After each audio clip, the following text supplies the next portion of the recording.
सात्संगतची प्रेमाने बोलूया.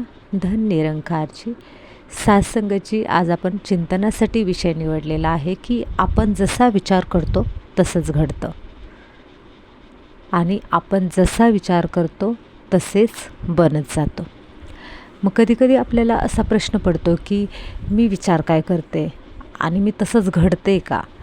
कधीकधी बघा आपल्याला असं वाटत असतं की मी चांगला व्यक्ती बनला पाहिजे किंवा मी एक चांगला संत बनला पाहिजे किंवा एक चांगला माणूस म्हणून मला जगायचं आहे. आणि त्या दिशेनं ज्यावेळेस आपले विचार सुरू होतात त्यावेळी आपण तशा पद्धतीने बनत जात असतो. पण बऱ्याच वेळा असं होतं की मला असं वाटतं की मला तर असं वाटतं आहे की मी चांगला माणूस बनावं, पण तरीसुद्धा माझ्याकडून माणूस बनण्यासारखं कर्म होत नाही आहे.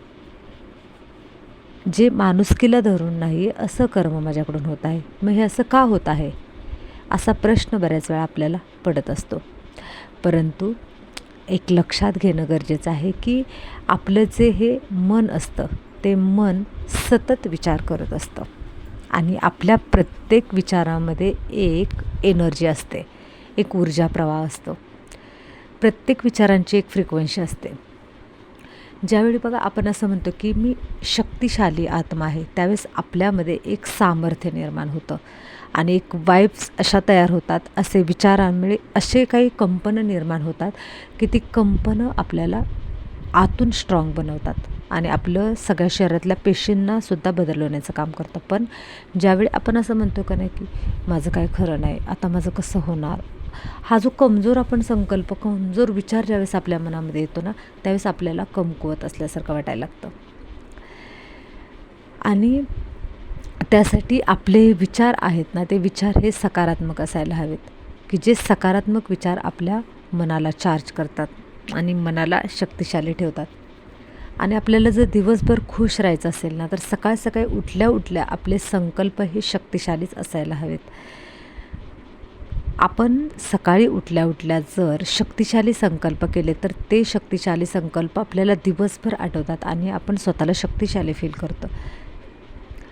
बघा बऱ्याच वेळा काय होतं की आपल्याला ऑफिसमध्ये जायचं असतं आणि ऑफिसमध्ये जायचं असतं. आपण सकाळी उठल्या उठल्याच आपला विचार सुरू होतो की मला ऑफिसला जायचं आहे, मला बॉस ओरडणार तर नाही ना, मला तिथे गेल्यानंतर मला असा ओरडा तर खावा लागणार नाही ना, माझं चुकणार तर काय नाही ना.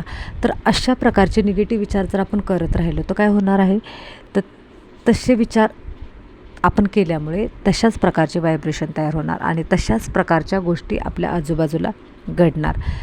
पण जर आपण चांगला विचार केला की आज माझा दिवस छान जाईल, माझा आज बॉससोबत संवाद छान होईल, आज माझा दिवस खरंच खूप छान जाईल, आज माझ्यासोबत स्वयं परमात्मा आहे, माझा दिवस हा अतिशय सुंदर जाणार आहे, असं ज्यावेळेस आपण संकल्प शक्तिशाली सकाळी उठल्या उठल्या करतो ना त्यावेळेस आपलं जे अवचेतन मन आहे, अवचेतन मन काय करतं, त्या सगळ्या गोष्टी कॅच करतं आणि तशाच प्रकारचे विचार आपल्याला दिवसभर देण्याचं काम करत असतं. आणि सगळ्यात महत्त्वाची गोष्ट लक्षात घ्यायची आहे आपल्याला की ज्यावेळेस आपण सकारात्मक विचार करतो त्यावेळेस आपल्या दोन विचारांमध्ये खूप सारा गॅप पडतो. म्हणजे आपलं मन ज्यावेळेस विचार करतं ते जर विचारांची गती जर फास्ट झाली तर मन अशांत होतं आणि ज्यावेळेस विचारांची गती धीमी झाली, स्लो झाली की आपलं मन शांत होतं. आणि शांत मन हे शक्तिशाली आत्म्याचं लक्षण आहे. ज्यावेळी आपण परमेश्वराचं स्मरण करत असतो त्यावेळी देखील आपलं मन शांत असतं आणि आपल्या शांत मनामध्ये परमात्म्याचं अस्तित्व असतं. परमात्म्याशी कनेक्शन साधण्याची शक्ती ही शांत मनामध्ये असते. कारण बघा एखादी समजा बॅटरी आहे, समजा मोबाईल आहे, मोबाईलमध्ये जर समजा आपण बॅटरी घातली, आत्ता मोबाईल बॅटरीचे राहिलेले नाहीत परंतु पहिले असायचे, जर आपण त्याच्यामध्ये बॅटरी घातलेली आहे किंवा आपण त्या बॅटरी घातलेली आणि तो मोबाईल आपण चालू केला, आपण त्या मोबाईलमध्ये वेगवेगळे फंक्शन सुरू केले. कधी आपण त्या मोबाईलची बॅटरी लावतो आहे, कधी आपण त्या मोबाईलमधली गाणी ऐकवतो आहे, कधी ते आपण मोबाईलमधलं काय काय वेगवेगळ्या प्रकारचं मनोरंजनात्मक आहे की गेम खेळतो आहे किंवा काय काय करत असते, एक एक गोष्ट आपण करतो आहे.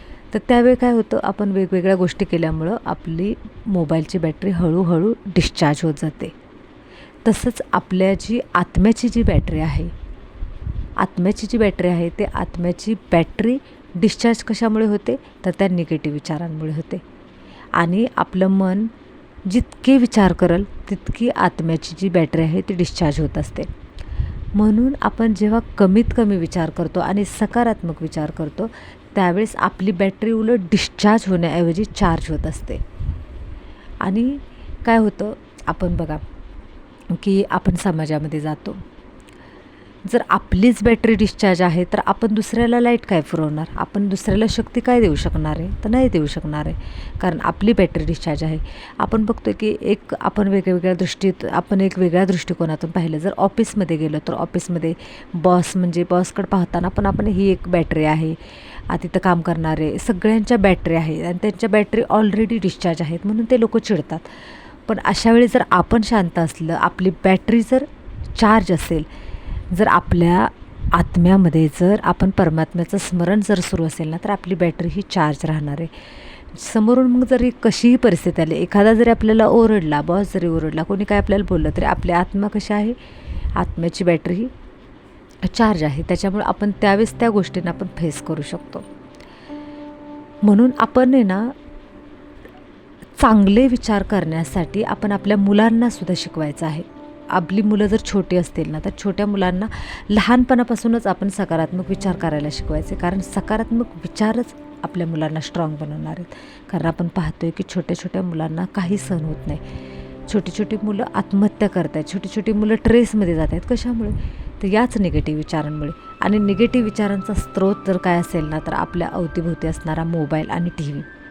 लहान मुलांना किंवा आपणसुद्धा जास्तीत जास्त या टी व्ही आणि मोबाईलपासून दूर राहील तेवढं राहायचं. आणि जर टी व्ही आणि मोबाईल आपण जर पाहत असो ना, तर आपण चांगले विचार ऐकायचे की जे आपल्या मनाला शक्तिशाली बनवतील. बघा, कधी कधी आपण आहे ना मोबाईल ओपन करतो आणि मोबाईलमध्ये एखादा छान थॉट आपल्याला ऐकायला मिळतो, चांगले विचार ऐकायला मिळतात. आणि ते विचार जेव्हा आपण ऐकतो त्यावेळेस आपण चार्ज झाल्यासारखं आपल्याला वाटतं. पण त्याच जागेवर जर एखादी निगेटिव्ह बातमी जर आपण ऐकली किंवा निगेटिव्ह गोष्ट जर आपण पाहिली, आता त्याच्यामुळं काय होतं, आपल्याला बघा अस्वस्थ वाटायला लागतं, कमजोर वाटायला लागतं. आणि त्याच्यामुळे आपण काय होतं, डिस्चार्ज होत जातो. आणि मग आपल्याला अस्वस्थ वाटायला लागतं, वीक वाटायला लागतं. आपल्याला असं कोणीतरी आपल्याला जणू काय असं खाते असं वाटायला लागतं, कमजोर फील वाटायला लागतं. तर हे सगळं कशामुळे होतं, तर या निगेटिव्ह विचारांमुळे होतं. कधीकधी अशी सिच्युएशन येते की समोरचा व्यक्ती रागावतो आहे, मग त्यावेळी आपल्याला कळत नाही की अशा वेळी त्या व्यक्तीला कसं रिॲक्ट व्हायचं. तर बघा की आपलं मन हे अस्वस्थ होतं. आपल्याला असं वाटतं की हां, मला ना रागवायचं नव्हतं, पण ह्या व्यक्तीने राग आणला. मला ना असं नव्हतं करायचं, पण मला त्या व्यक्तीने असं केलं. परिस्थितीच तशी होती, असं आपण सहज म्हणून जातो. पण लक्षात ठेवायचं की कोणीही आपल्या मनावर कोणीही राज्य करू शकत नाही. कोणीही मला बदलू शकत नाही. मी कोणाच्याही अधीन नाही आहे, परिस्थितीच्या पण अधीन नाही आहे, कोणा व्यक्तीच्याही अधीन नाही. माझ्या मनाचा रिमोट कंट्रोल मी दुसऱ्याच्या हातामध्ये नाही देऊ शकत आहे. जर दुसऱ्याच्या हातामध्ये जर माझा रिमोट कंट्रोल असेल तर त्याला काय अर्थ. त्यासाठी आपल्याला काय करायचं आहे, आपल्या मनाचा रिमोट कंट्रोल हा आपल्याच हातामध्ये ठेवायचा आहे. त्यासाठी काय करायचं आहे, आपण आपल्या मनाला सर्वप्रथम समज द्यायची आहे की समोरून कशीही जरी परिस्थिती आली तरीही ती मला आतमध्ये स्वीकारायची नाही. कारण स्वीकारणं आणि न स्वीकारणं हे तर आपल्या हातामध्ये आहे ना. की एखादी समोरून परिस्थिती येते, समोरून एखादा व्यक्ती बोलतोय, समजा एखादी व्यक्ती मला रागवले, तर त्यावेळी मीही परत त्या व्यक्तीला तसंच रिॲक्ट केलं, तर त्याचा अर्थ काय झाला, मी त्या व्यक्तीच्या अधीन झालो आणि माझ्या मनाची स्थितीही बिघडली. माझ्या मनाची स्थिती जर मला स्ट्रॉंग ठेवायची असेल तर त्यासाठी काय करणं गरजेचं आहे, मला स्वतःला नियंत्रणामध्ये ठेवणं गरजेचं आहे. माझ्या मनावरती माझी रुलिंग पॉवर, मनाला आपल्याला रुलिंग पॉवरमध्ये पण आणि कंट्रोलिंग पॉवर हे दोन्ही आपल्या शक्ती आपल्या मनामध्ये आपल्याला जागृत करायच्यात. आपल्या मनाला आपल्याला जे रुलिंग करता आलं पाहिजे, आपल्याला चालवता आलं पाहिजे. आपण दुसऱ्या कोणत्याही परिस्थितीच्या अधीन नाही होऊ शकत आहे. आपण स्वतः स्ट्रॉंग बनायचे, स्वतः आपल्या मनाला नियंत्रित ठेवायचे. आणि ज्यावेळेस आपण स्वतःच्या मनाला आपण चालवायला शिकतो, कधी कधी काय होतं की समजा एखादी समोरून व्यक्ती काय करते, समजा आपल्याला काय होतं की ताप येतो.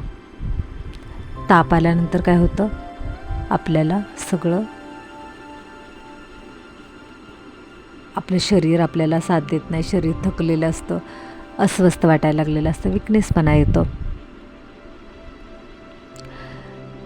मग त्याच्यामुळे आपण काय करतो, इंजेक्शन घेतो, बरोबर.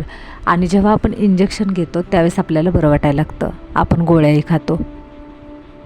पण जर तापच येऊ नये म्हणून जर आपण काळजी घेतली तर आपल्याला ताप नाही येणार.